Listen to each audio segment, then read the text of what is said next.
bir ah ürəyimdən qopdu dilimə.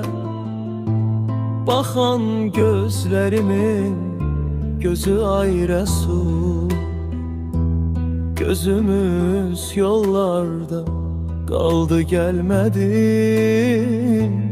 Bitti ürəklərin sözü ay Rəsul.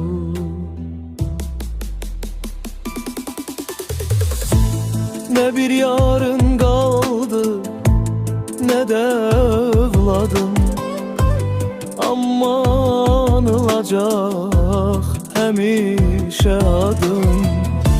Sen bir şerefisen, bizim soyadın, neslin fəxrisen, düzü ay Resul.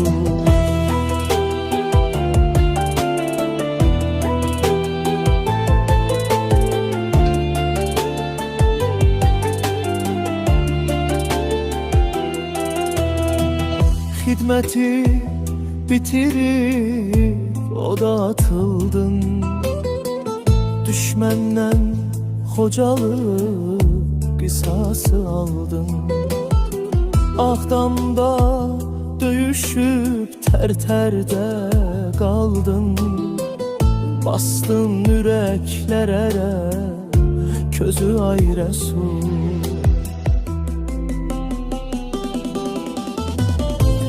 Ne bir yarın kaldı, ne de evladın, ama anılacak hemişe adım. Sen bir şeref isen, bizim soyadın, neslin fəxrisen, düzü ay Resul.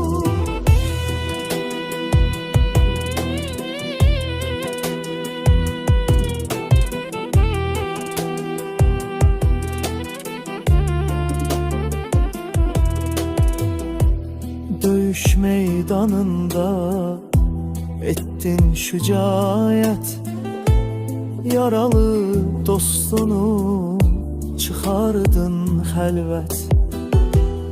Atan öldü cəkə, bilmədi xüfət, yoxluğun çox üzdü bizi ay Resul.